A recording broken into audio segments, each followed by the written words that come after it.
রামকৃষ্ণদেব যখন কালী প্রতিষ্ঠা করবে রাসমণি, তখন রামকৃষ্ণদেব এই শিবকে দেখে বললেন যে দক্ষিণে শিব আছে, এর নামই দক্ষিণেশ্বর, আর তুমি যে কালী প্রতিষ্ঠা করবে তার নাম দেবে ভবতারিণী, সেটা দক্ষিণেশ্বর বলে উল্লেখ হবে না। বাবার বয়স হলো 2000 বছর। হ্যাঁ, ওয়ারিং সিং বাবাকে সার্ভে করা যে খুঁজতে গেল, খুঁজলো, দেখলো লিঙ্গ তলায় চলে যাচ্ছে একদম গঙ্গার তীরে। তখন উনি বললেন যে লিঙ্গকে বার করা যাবে না, ইনি এইভাবেই রয়েছেন। তখন উনি বললেন যে মহেশ্বর শিব, আমার অপরাধ ক্ষমা করুন, আপনি সত্যিকারই স্বয়ংভূ। তাই শিবলিঙ্গ সাকারকালীন তবে এখানে কালীক্ষেত্র এখানে সৃষ্টি হয়েছে। শিব আছেন বলে কালী আছেন, বাবা আছেন বলে মা আছেন।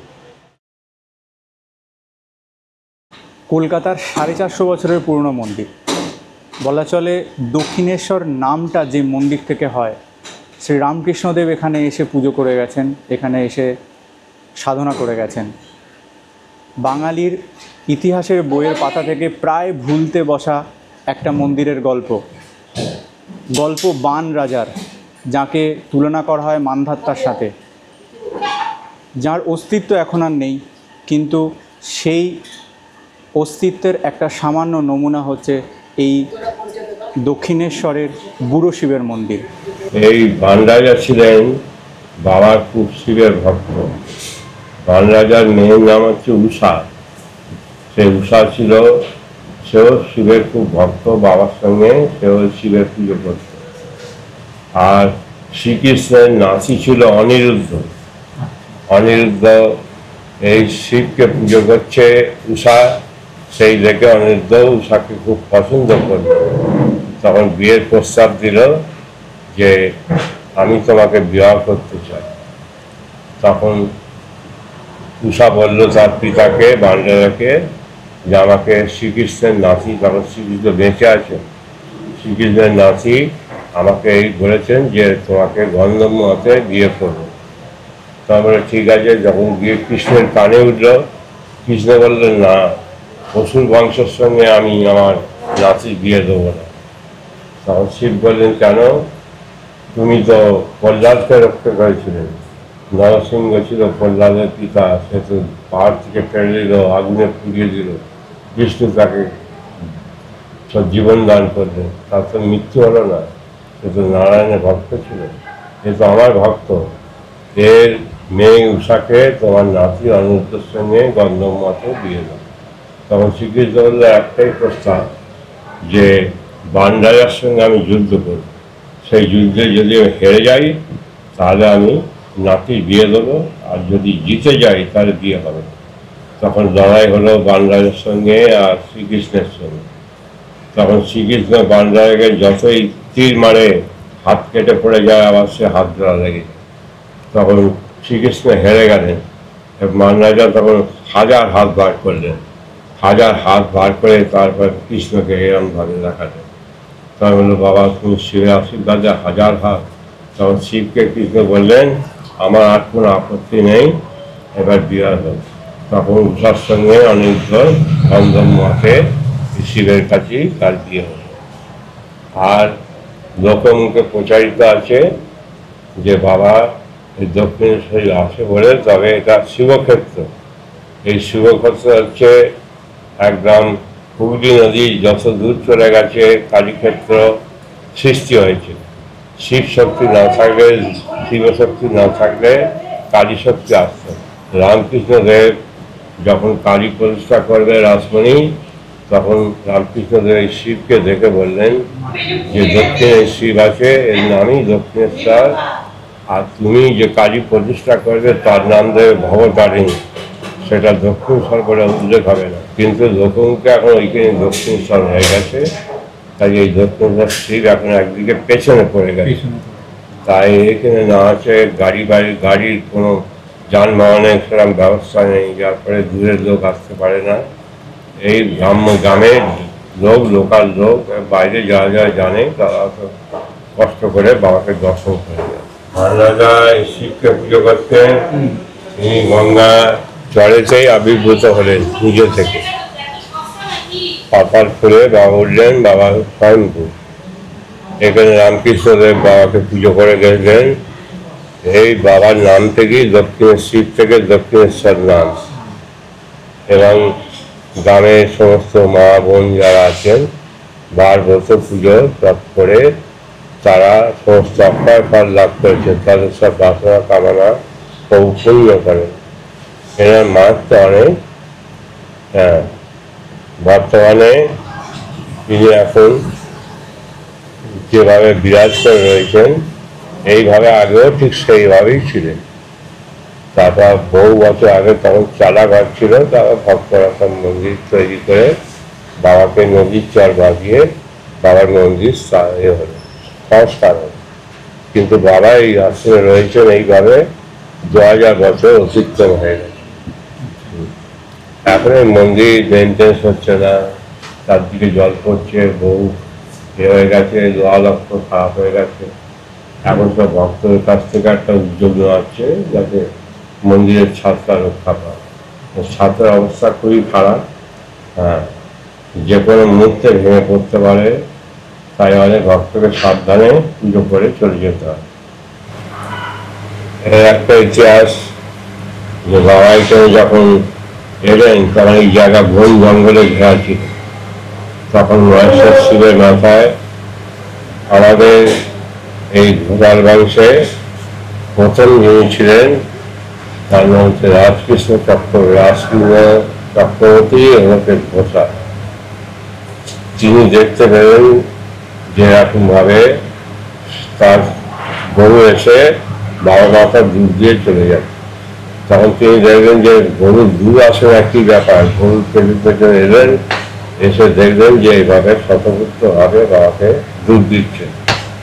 তখন শিব সেই ব্রাহ্মণকে আদেশ করলেন যে আজ থেকে তুমি আমাকে সেবা পুজো করবে, তুমি যখন আমাকে দেখতে পেয়েছ তখন আজ থেকে তুমি আমার সেবা পুজো করবে। সেইভাবে সাতপুরুষ আমাদের এই ঘোষাল বংশ। আর আমরা জানি তখনকার দিনে ঘোষাল ছিলেন তো জমিদার, সেই জন্য মানে তারা বাবার যা পুজো করবে ভক্তরা সে দান তারা নিত না। সেই জন্য আমাদের বংশে ওটা চক্রবর্তী একটা উপাধি দিয়ে তারপরে বাবার সেবা পুজো দান দানে ব্রাহ্মণ গ্রহণ করতে লাগলো।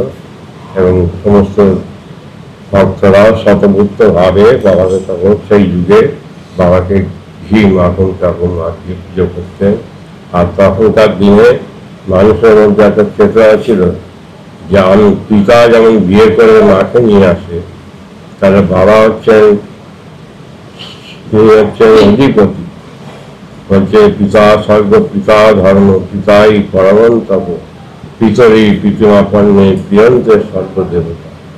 পিতা হচ্ছে আকাশের থেকে উঁচু, বাতাসের থেকে দ্রুতগামী।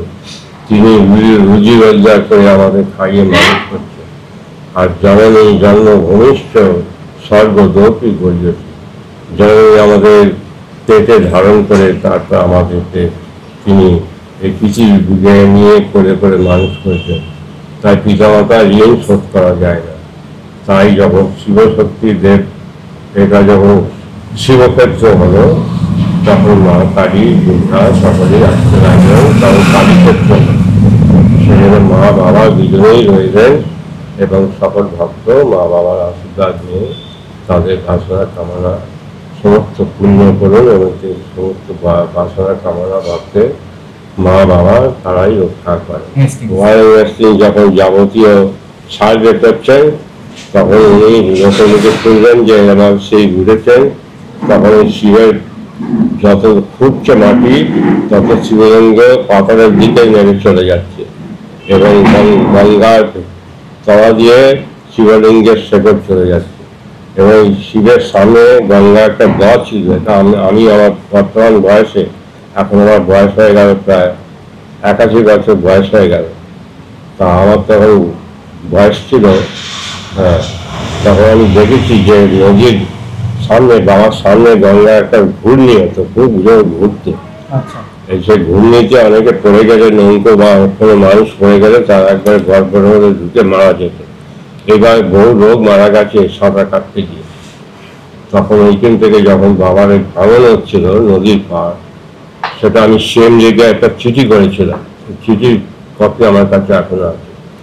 ওরা সেই সিএম ওরাও যে ওদের একটা অর্থ বরাদ্দ টাকা থাকে, ওরা এসে নদীর এটাকে জলটা বাজিয়ে দিল আর বললেন যে একটা ঘটের মধ্যে আমরা এখানে পঞ্চরত্ন দিলাম, আপনি এর ভেতরে প্রতিষ্ঠা করে বাবাকে নিবেদন করে দিন যাতে ওই গহ্বরটা বন্ধ হয়।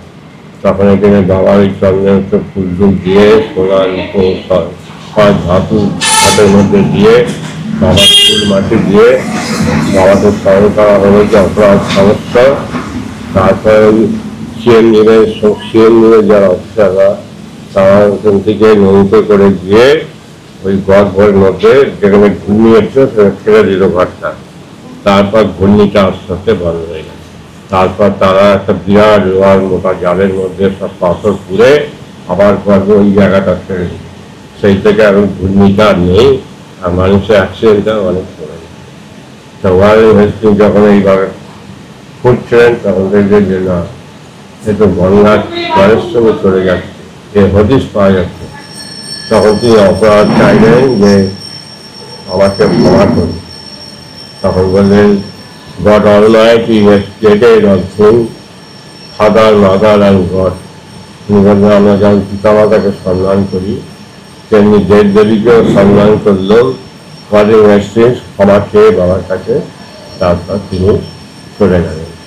এই হচ্ছে ওয়ারেন হেস্টিংসের একটা ইতিহাসও আছে। মন্দিরটা তো অনেকদিন হয়ে গেছে, প্রায় মন্দিরের ছাদটা 250 বছর পার হয়ে গেছে। এই লোহাগুলো সব নষ্ট হয়ে গেছে, মন্দিরের যে কোনো সময় ছাদ করে যেতে পারে।